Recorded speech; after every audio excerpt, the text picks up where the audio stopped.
સમાચારમાં આગળ વધીએ તો અસહ્ય ગરમી બાદ સોમવાર સાંજે બનાસકાંઠા જિલ્લામાં પવન સાથે કમોસમી વરસાદ અને કરા પડ્યા છે।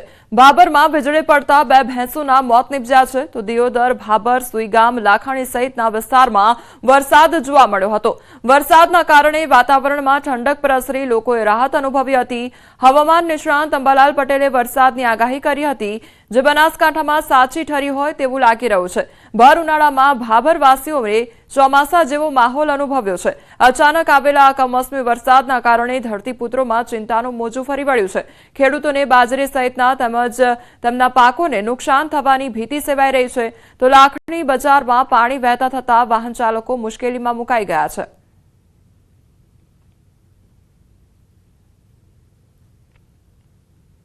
આ તરફ પાટણ જિલ્લામાં મિની વાવાઝોડાના કારણે નુકસાનીના દ્રશ્યો સામે આવ્યા છે। ક્યાંક વૃક્ષો ધરાશાયી થયા તો વીજપોલ પડ્યા તો ક્યાંક મકાનોના નળિયા અને પતરા તૂટી ગયા છે। સાંતલપુર અને સમી તાલુકામાંથી નુકસાન થયું છે।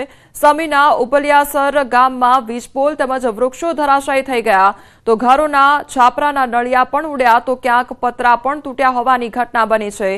સાંતલપુરમાં વારાહી ગામે પણ મકાનોના પતરા તૂટ્યા છે।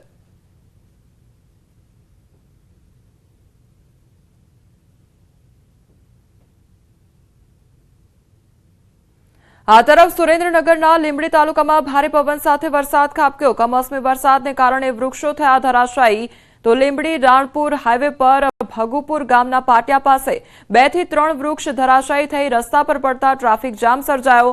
રસ્તા પરથી પસાર થઈ રહેલ બાઇક પર વૃક્ષ પડતા બાઇકને નુકસાન પહોંચ્યું તેમજ બાઇક ચાલક સહિત 2 વ્યક્તિને સામાન્ય ઈજાઓ પણ પહોંચી છે। આસપાસના વાહન ચાલકો અને લોકો દ્વારા ધરાશાયી થયેલ વૃક્ષને રસ્તા પરથી દૂર કરવાની કામગીરી હાથ ધરવામાં આવી।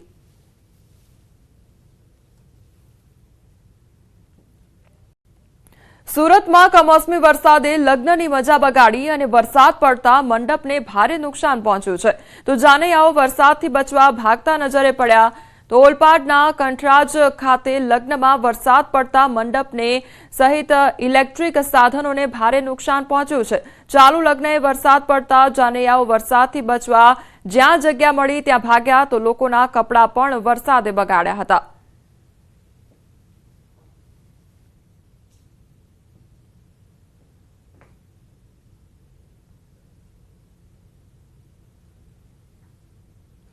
વકફ બોર્ડના ટ્રસ્ટીના નામે ચીટિંગ મામલે સર્ચ હાથ ધરવામાં આવ્યું છે। અમદાવાદમાં 10 જગ્યાએ ઈડીના દરોડા પાડવામાં આવ્યા છે। જમાલપુર, દાણી લીમડા તેમજ ખેડામાં સર્ચ ઓપરેશન હાથ ધરવામાં આવ્યું છે। કરોડોની જમીન કબજે કરી ભાડું વસૂલ્યું હતું। સલીમ ખાન પઠાણ સહિત કુલ 5 લોકો સામે ફરિયાદ નોંધવામાં આવી છે।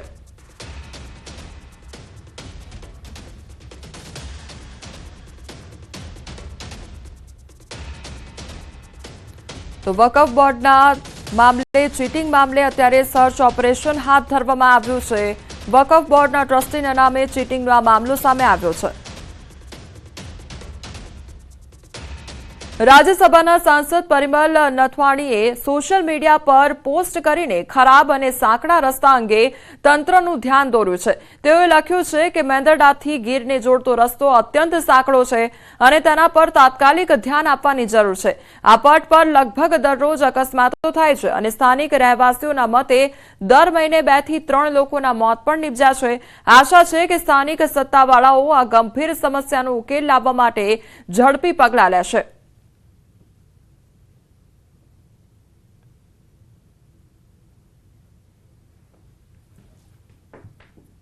હાલ સમાચારોમાં બસ આટલું જ। વધુ સમાચાર માટે આપ જોતા રહો ન્યૂઝ 18 ગુજરાતી। નમસ્કાર।